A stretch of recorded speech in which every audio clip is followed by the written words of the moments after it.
यह शिक्षक एक प्रतिभाशाली शिक्षक है, लेकिन एक दिन इस स्कूल में उसने ऐसी स्थिति का सामना किया जो उसकी पूरी जिंदगी बदल देगी। एक छात्र के माता पिता ने उससे अपने बेटे को निजी तौर पर ट्यूशन देने का अनुरोध किया। लड़की को निजी तौर पर ट्यूशन देना शुरू कर दिया। हैरानी की बात यह थी कि यह लड़की केवल अपने शिक्षक से ही मिल सकती थी, इसलिए वह अपने माता पिता की निगरानी में रहती थी और अन्य पुरुष मित्रों के करीब नहीं जा सकती थी। इसके बाद चीजें एक अवांछनीय दिशा में जाने लगी। यह लड़की अपने निजी ट्यूटर को अपना प्रेमी मानने लगी, इसलिए हर बार जब वे मिलते तो वह अपने शिक्षक के साथ रोमांटिक संबंध बनाना चाहती थी। यह बुरी इच्छा अंत में उसके लिए कुछ ऐसा लेकर आई जिसकी उसने उम्मीद नहीं की थी। आज मैं आपके लिए सबसे लोकप्रिय फिल्म लेकर आया हूँ, जिसका नाम है कैरीड अवे। कृपया हमारी मदद करें और वीडियो को लाइक करें। बिना समय बर्बाद किए चलिए फिल्म की ओर बढ़ते हैं। फिल्म की शुरुआत में हम एक स्कूल टीचर से मिलते हैं जिसका नाम जोसेफ स्वेन है, जो अपनी मध्यम उम्र में है। जब वह बच्चा था तो उसने खुद को घायल कर लिया था और अब वह लंगड़ाकर चलता है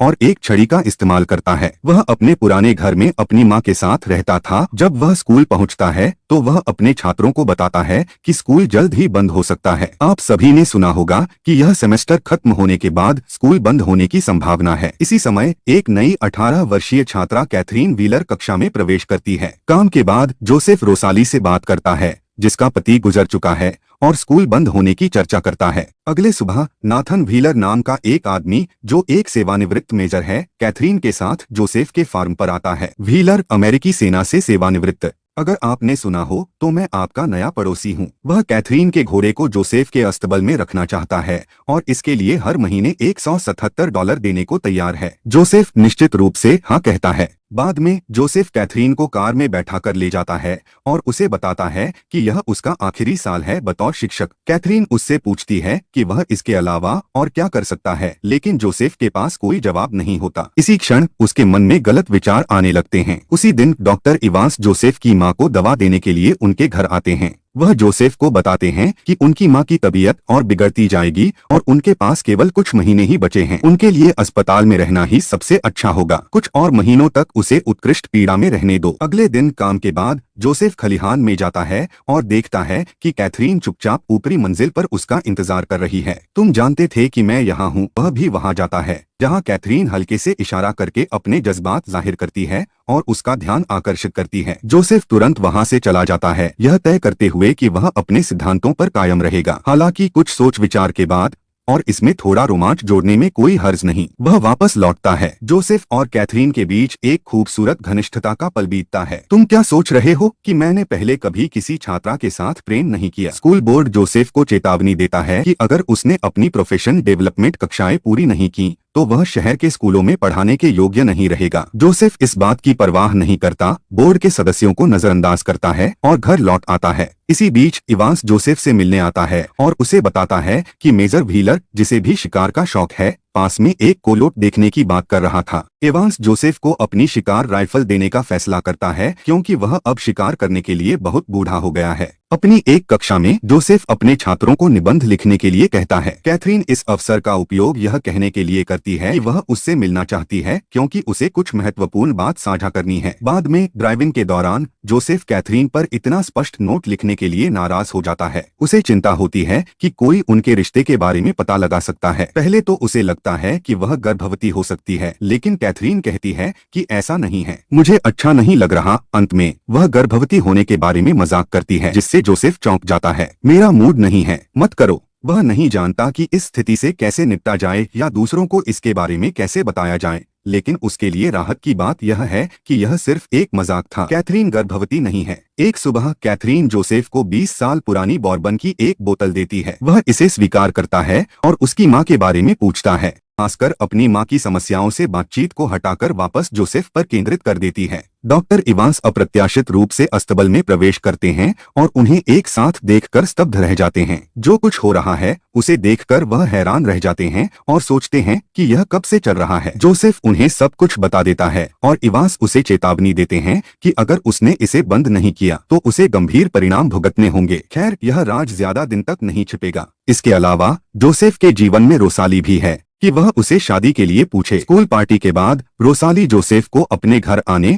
और साथ में बिस्तर पर समय बिताने के लिए आमंत्रित करती है। जोसेफ को यह पसंद आता है, लेकिन वह मना कर देता है। रोसाली उदास होकर चली जाती है कि वह कैथरीन को डेट कर रहा है और पूछती हैं कि यह कितने समय तक चलेगा। जोसेफ फिर से भाग्यशाली होता है क्योंकि उसे जवाब नहीं देना पड़ता, क्योंकि तभी उसकी माँ को अचानक बीमार महसूस होने लगता है। ओह, अब मुझे उठा लो यूई। जोसेफ अपने किए गए कार्यों के बारे में सोचता है। वह हिम्मत जुटाता है और रोजाली के पास जाकर उससे माफी मांगता है। क्या हुआ? शायद मुझे फ्लू हो गया है। वह बताता है कि उसने पिछली बार उसे इसलिए मना किया था क्योंकि उसकी माँ को उसकी मदद की जरूरत थी, लेकिन रोजाली को लगता है कि यह सच नहीं हो सकता। जोसेफ समझाता है कि उसकी उम्र के लोग बदलाव के दौर से गुजर रहे हैं और महसूस कर रहे हैं कि उन्होंने अब तक वो नहीं किया जो वे सच में करना चाहते थे। वह अपने उस सपने के बारे में बात करता है जिसमें वह एक शांत समुद्र तट पर जाना चाहता है, जहाँ कोई और न हो, जहाँ वह आराम से बैठकर मछली पकड़ सके और सुकून महसूस कर सके। आखिर में वह कहता है कि वह बस एक बार धूप में उसके साथ एक मीठा पल बिताना चाहता है, और वही करती है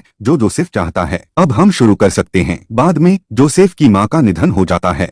अंतिम संस्कार के बाद जब रोसाली शोक संदेशों को देख रही होती है तो उसे कैथरीन का एक नोट मिलता है। जब वह उसे पढ़ती है तो उसे पता चलता है कि जोसेफ वफादार नहीं रहा है। वह बाहर जाती है और कहती है कि जोसेफ बेवफा है। जोसेफ उसे समझाने की कोशिश करता है कि उसका कैथरीन के साथ रिश्ता गंभीर नहीं था, वह बस एक छोटा सा अफेयर था और वह रोसाली से बहुत ज्यादा प्यार करता है। लेकिन रोसाली उसकी बातों पर विश्वास नहीं करती और उसे दूर धकेलने का फैसला करती है, फिर जोसेफ को छोड़कर चली जाती है। उसी शाम कैथरीन जोसेफ से मिलने आती है। उसे पता चलता है कि क्या हुआ और वह चाहती है कि वे शादी कर लें, लेकिन जोसेफ उससे भी रिश्ता खत्म करना चाहता है। कैथरीन उसे चेतावनी देती है कि वह इसके लिए पछताएगा। तुम्हें इसका पछतावा होगा, तुम्हें अफसोस होगा। अगले दिन जोसेफ को पता चलता है कि नाथन, कैथरीन के पिता, सब कुछ जान चुके हैं। उसी शाम जोसेफ अपने शिकार वाले राइफल को उठाता है जो उसे दी गई थी और नाथन के आने का इंतजार करता है। जब नाथन अपनी पत्नी के साथ वहां पहुंचते हैं तो वह सिर्फ बात करना चाहते हैं। वह जोसेफ से पूछते हैं कि क्या वह कैथरीन से शादी करना चाहता है, लेकिन जोसेफ कहता है कि उसे नहीं लगता कि कैथरीन उसमें दिलचस्पी रखती है। आखिर में नाथन को एहसास होता है कि जोसेफ एक अच्छा इंसान है और यह पूरी तरह उसकी गलती नहीं है। वह जोसेफ पर कैथरीन का इस्तेमाल करने का आरोप लगाती है और उसे थप्पड़ मार देती है। नाथन सलाह देते हैं कि वे आपसी सहमति से अलग हो जाएं क्योंकि वह इस मामले को बड़ा मुद्दा नहीं बनाना चाहते। उनके जाने के बाद कैथरीन वापस आती है और जोसेफ से पूछती है कि क्या वह उससे शादी करेगा। जोसेफ जवाब देता है कि उनका रिश्ता सिर्फ एक क्षणिक संबंध था और उनका कोई भविष्य नहीं है, क्योंकि वह बहुत छोटी है और अपने इच्छाओं को लेकर अनिश्चित है, जबकि वह बहुत बड़ा हो चुका है। कैथरीन उसे चूमने के बाद स्वीकार करती है कि उसने कुछ गलत किया है। जब जोसेफ बाहर जाता है तो खलिहान में आग लगी होती है। वह गाय को बचा लेता है, लेकिन आग में कैथरीन का घोड़ा मर जाता है। अगले दिन जोसेफ अपने जीवन को बदलने का फैसला करता है। वह रोसाली से सुलह कर लेता है और उसे बताता है कि वह सिर्फ उसी से प्यार करता है। अंत में रोसाली उसे माफ कर देती है। दोनों समुद्र के किनारे जाते हैं और अपना शेष जीवन वहीं साथ बिताने का फैसला करते हैं। फिल्म यहीं समाप्त होती है। कृपया मेरे परिवार वीडियो को लाइक करें और चैनल को सब्सक्राइब करना न भूलें।